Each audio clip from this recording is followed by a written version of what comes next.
Halo guys, kenalin aku Larasati, NPM 20423169. Di video kali ini aku akan membahas tentang kurikulum yang ada di Indonesia. Oke, sebelum kita lanjut ke videonya, jangan lupa di like, comment, and subscribe YouTube channel ini. Sebelum kita lanjut ke videonya, apa sih kurikulum itu? Kurikulum adalah seperangkat rencana dan pengaturan mengenai tujuan, isi, dan bahkan pelajaran serta cara yang digunakan sebagai pedoman penyelenggaraan kegiatan pembelajaran untuk mencapai tujuan pendidikan tertentu. Kurikulum adalah jantung pendidikan. Baiklah, itu tadi pengertian dari kurikulum. Selanjutnya kita akan masuk ke penjelasan kurikulum-kurikulum yang ada di Indonesia. Berikut adalah kurikulum-kurikulum yang ada di Indonesia. Yang pertama, kurikulum 1947. Kurikulum Rencana Pelajaran 1947 adalah kurikulum pertama yang digunakan oleh bangsa Indonesia saat itu. Istilah kurikulum berasal dari bahasa Inggris, yaitu kurikulum belum terlalu populer digunakan. Pemerintah mengadopsi istilah rencana pelajaran yang berasal dari bahasa Belanda, yaitu Leerplan, yang berarti rencana pelajaran. Kurikulum ini banyak mengadopsi sistem pendidikan Belanda dan Jepang yang sempat menjajah Indonesia. Kurikulum rencana pelajaran lebih menekankan pada pembentukan karakter seperti pendidikan watak, kesadaran bernegara dan bermasyarakat. Kurikulum ini juga menekankan semangat nasionalisme dengan Pancasila sebagai dasar pendidikan. Kurikulum 1952. Kurikulum Rencana Pelajaran Terurai 1952 adalah pembaruan dari kurikulum sebelumnya. Kurikulum ini mulai melakukan perincian pada setiap pelajaran dengan satu orang guru atau pengajar untuk setiap mata pelajaran. Selain itu, kurikulum rencana pelajaran terurai mulai mengarah pada sistem pendidikan nasional setelah sebelumnya banyak menggunakan sistem bekas pendidikan kolonial. Yang ketiga yaitu kurikulum 1964 atau Rencana Pendidikan 1964. Kurikulum 1964 atau Rencana Pendidikan 1964 adalah kurikulum yang diberlakukan di Indonesia untuk menyempurnakan sistem pendidikan dasar. Kurikulum ini berfokus pada pengembangan pancawardhana, yaitu moral, kecerdasan, emosional, keterampilan, dan jasmani. Yang keempat yaitu kurikulum 1968. Kurikulum ini adalah pembaharuan dari kurikulum sebelumnya, yaitu kurikulum 1964, yaitu dilakukannya perubahan struktur kurikulum pendidikan dari pancawardhana menjadi pembinaan jiwa Pancasila, pengetahuan dasar dan kecakapan khusus. Kurikulum 1968 merupakan perwujudan dari perubahan orientasi pada pelaksanaan Undang-Undang Dasar 1945 secara murni dan konsekuen. Selanjutnya, kurikulum 1975.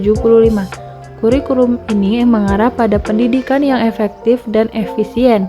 Metode hingga materi pengajaran dirinci dalam prosedur pengembangan sistem instruksional atau PPSI atau dikenal dengan satuan pelajaran. Inilah yang kemudian memunculkan sejumlah kritik dari pelaksana di lapangan. Kurikulum 1984 adalah kurikulum yang dikembangkan sebagai penyempurnaan kurikulum 1975. Kurikulum ini juga dikenal sebagai kurikulum cara belajar siswa aktif atau CBSA. Kurikulum 1984 memiliki beberapa prinsip, diantaranya yang pertama berorientasi pada tujuan instruksional, yang kedua pendekatan pembelajaran berpusat pada siswa, yang ketiga menggunakan pendekatan spiral, yang keempat menanamkan pengertian terlebih dahulu sebelum diberikan latihan, yang kelima menggunakan alat peraga untuk membantu siswa memahami konsep, yang keenam mengacu pada kebutuhan masyarakat, yang ketujuh memberi umpan balik kepada hasil pekerjaan siswa. Oke, selanjutnya kurikulum 2004 atau kurikulum berbasis kompetensi atau KBK adalah kurikulum yang berorientasi pada kompetensi. Kurikulum ini diterapkan di Indonesia dari tahun 2004 hingga 2012. Hal yang secara mendasar berubah pada KBK dibanding kurikulum 1994 adalah perubahan pendekatan pembelajaran, yakni dari content-based learning, pembelajaran berbasis materi menjadi competence-based learning, pembelajaran berbasis kompetensi. Dalam praktiknya, hal ini tampak dari mulai munculnya aspek tambahan pada proses penilaian, yakni penilaian pada aspek keterampilan dan penilaian pada aspek sikap, di samping penilaian pada aspek pengetahuan. Namun, pada laporan hasil belajar siswa, ketiga aspek ini akan diproses dan hanyalah muncul sebagai nilai angka, yaitu hasil pengolahan rata-rata ketiga aspek tersebut untuk tiap-tiap mata pelajaran. Kurikulum 2006 KTSP atau Kurikulum Tingkat Satuan Pendidikan. Kurikulum yang diberlakukan pada tahun 2006 KTSP merupakan kelanjutan dari kurikulum berbasis kompetensi. Salah satu perubahan yang menonjol pada KTSP dibanding dengan kurikulum sebelumnya adalah KTSP bersifat desentralistik. Artinya, segala tata aturan yang dicantumkan dalam kurikulum yang sebelumnya dirancang dan ditetapkan oleh pemerintah pusat, dalam KTSP sebagian tata aturan dalam kurikulum diserahkan untuk dikembangkan dan diputuskan oleh pihak di daerah atau sekolah.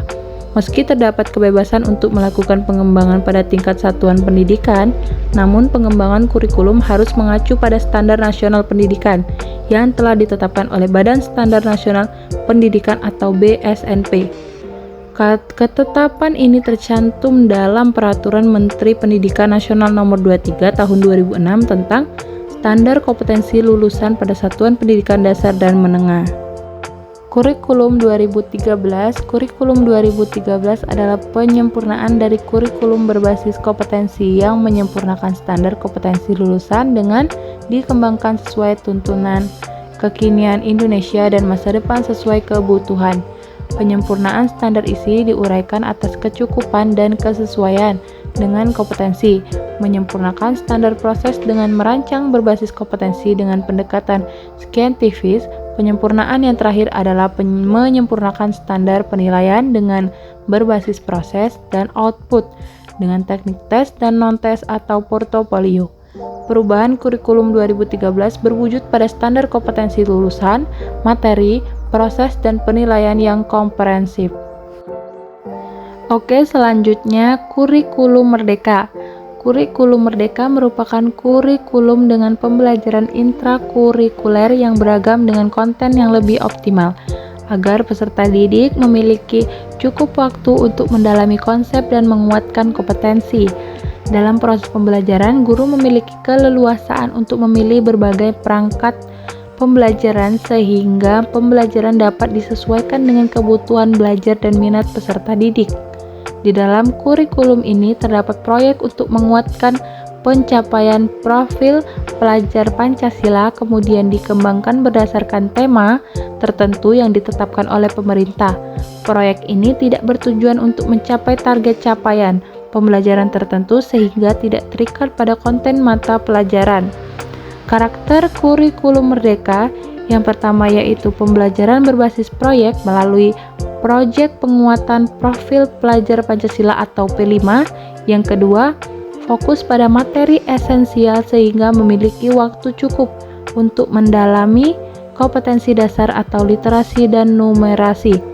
Yang ketiga, fleksibilitas dalam pembelajaran dengan menyesuaikan kemampuan siswa serta konteks dan muatan lokal. Melihat dari perkembangan kurikulum di Indonesia, dapat kita simpulkan kenapa kurikulum harus diubah dan diperbarui, karena agar tetap relevan dengan perkembangan zaman, kebutuhan peserta didik, dan tuntunan dunia.